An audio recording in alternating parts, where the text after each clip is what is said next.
तो चलिए, आपका स्वागत है मेरी दूसरी वीडियो में। आज मैं आप सभी को बताने वाला हूँ एक बुक का एक चैप्टर। उस बुक का नाम है how to win friends and influence people. इस बुक से मैं आपको एक चैप्टर बताने वाला हूँ, उसको एक्सप्लेन करने वाला हूँ, एक तरह से उसकी समरी आपको बताने वाला हूँ। इस बुक से मैं आपको इसका फर्स्ट चैप्टर बताने वाला हूँ। इसके अंदर टोटल 4 पार्ट है। 4 पार्ट का जो पहला पार्ट है, पहले पार्ट का पहला चैप्टर मैं आज आपको एक्सप्लेन करने वाला हूँ इस बुक से। तो चलिए स्टार्ट करते हैं। तो इसमें इस चैप्टर में हमें ऑथर ने बता रखा है कि हमें किसी को कभी क्रिटिसाइज़ नहीं करना चाहिए, क्योंकि क्रिटिसिज्म फ्यूटाइल होता है। अगर आप किसी को क्रिटिसाइज़ करोगे तो आप उन्हें डिफेंसिव मोड में डाल दोगे। वो अपने आप को क्या करेंगे, डिफेंस करने की कोशिश करेंगे कि रादर देन वो अपनी जो आपने गलती उन्हें बताई है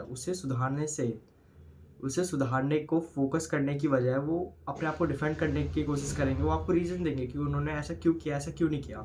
तो ऑथर हमें जो इस चैप्टर में है बहुत सारे एग्जाम्पल से बताते हैं कि कैसे क्रिटिसिज्म फ्यूटाइल होता है और हमें लोगों को क्रिटिसाइज़ नहीं करना चाहिए। तो पहले एग्जाम्पल ऑथर हमें देते हैं कि न्यूयॉर्क सिटी में टूगन क्राउली नाम का एक गैंगस्टर रहता था। तो जब पुलिस वालों ने उसे पकड़ा था तो उसने एक लेटर लिखा था। उस लेटर में उसने लिखा था कि वो बहुत ही काइंड इंसान है, वो थका हुआ है और बहुत ही काइंड इंसान है जो किसी को कुछ हार्म नहीं कर सकता।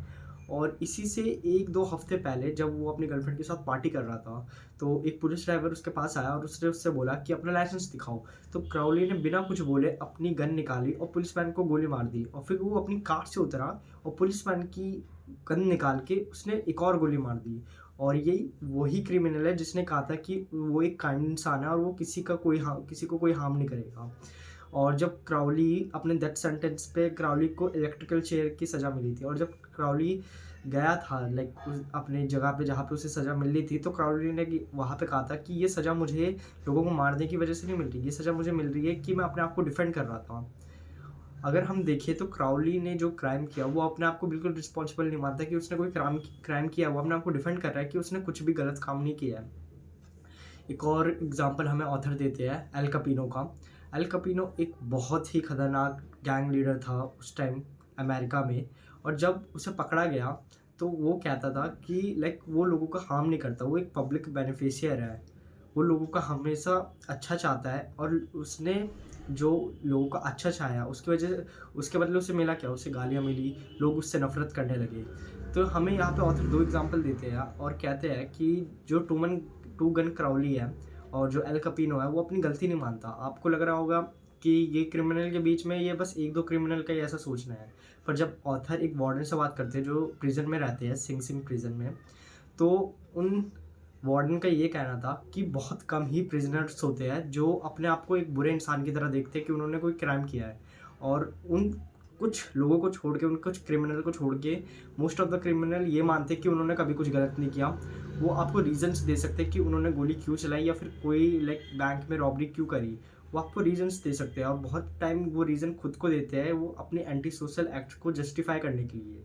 वो अपने एक्ट को जस्टिफाई करते हैं और अपने आप को क्रिटिसाइज़ नहीं करते। और उनका ये कहना है कि उन्हें जेल में होना ही नहीं चाहिए था जबकि उन्होंने कोई क्राइम नहीं किया। ऑथर हमें यहाँ पे एक और एग्जांपल देते हैं जो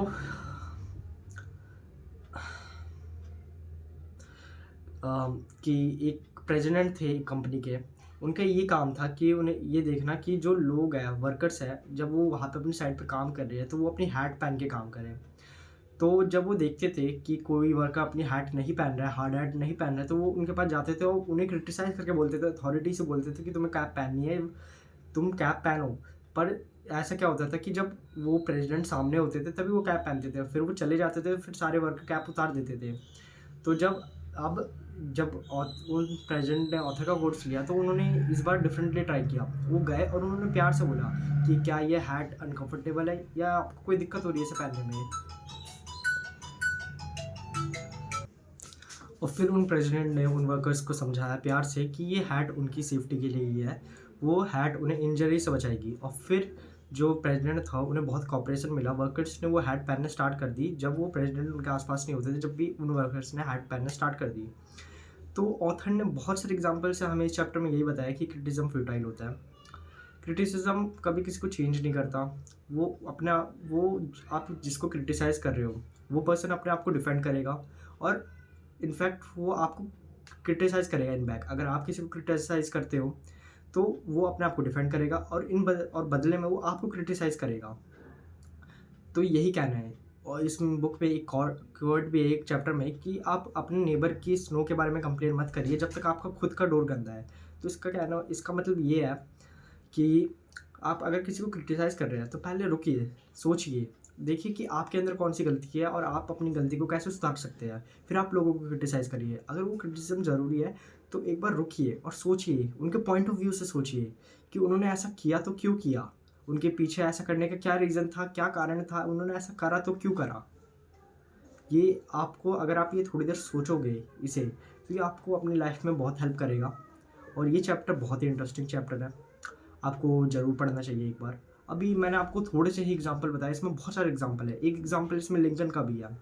इसमें ये है कि जब लिंकन अपने यंग एज में थे, वो बहुत क्रिटिसाइज़ करते थे। एक बार उन्होंने एक अमीर आदमी को क्रिटिसाइज़ कर दिया और उस आदमी ने उससे लिंकन को ड्यूल के लिए चैलेंज कर दिया। Duel to death.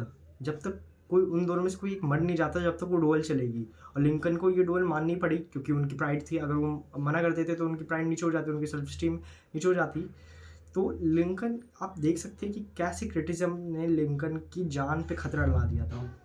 और उस दिन के बाद से लिंकन ने कभी किसी को क्रिटिसाइज़ नहीं किया, क्योंकि जब ये लड़ाई होने वाली थी लास्ट में जिस दिन, उस दिन उन दोनों के अपनों ने आके ये लड़ाई रुकवा दी थी। आप देख सकते हैं कि कैसे क्रिटिसिज्म लिंकन की जान पे बन पड़ा था। और उस दिन से लिंकन ने कभी किसी को क्रिटिसाइज़ नहीं किया।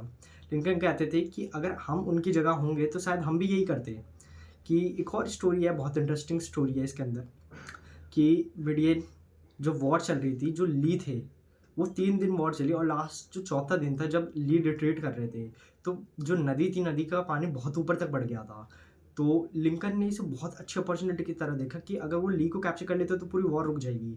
तो उन्होंने मिडियन को ऑर्डर दिया कि जो उस टाइम वहाँ पे लाइक कमांडर थे, जनरल थे, मिडियन को ऑर्डर दिया कि कोई वॉर काउंसिल ना बुलाई जाए और ली को सीधा ली पे अटैक कर दिया जाए और उसे पकड़ लिया जाए ताकि वॉर रुक जाए।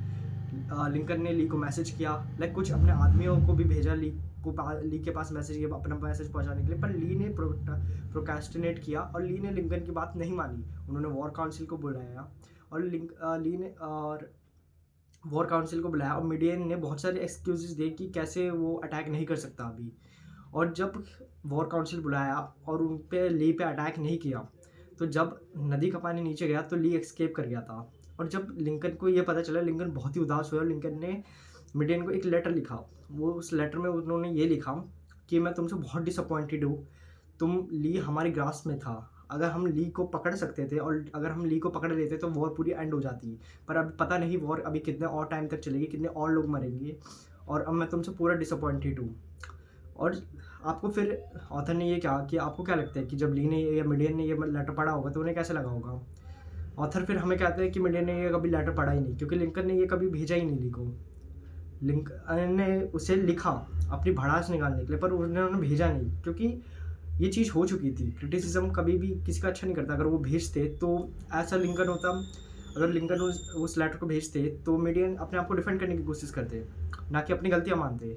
तो यही है कि क्रिटिसिज्म कभी किसी का अच्छा नहीं करता, वो बुरा ही होता है।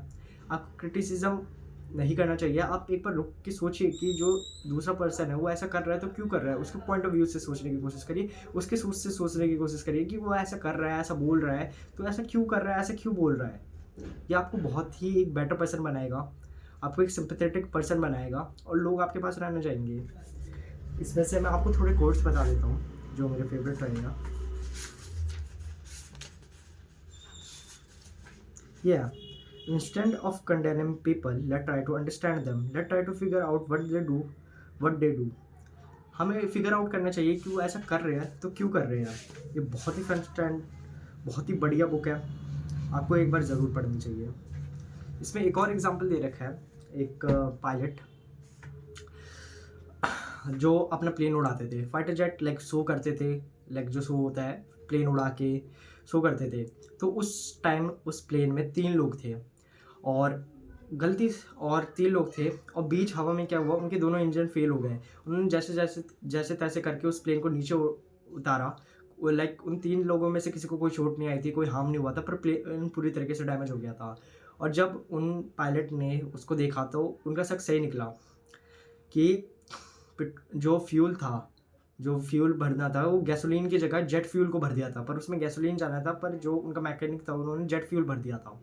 तो जब वो एयरपोर्ट पहुँचे और उन्होंने बोला कि मुझे अपने मैकेनिक से मिलना है, तो जब वो अपने मैकेनिक के पास जा रहे थे, जो उनका मैकेनिक था वो बहुत डरा हुआ था और वो लिटरली उसके आँख से आँसू निकल रहे थे, क्योंकि मैकेनिक की वजह से 3 लोगों की जान जा सकती थी और जो पूरा फाइटर जेट प्लेन था वर्ल्ड वॉर 2 का वो पूरी तरीके से डिस्ट्रॉय हो गया था।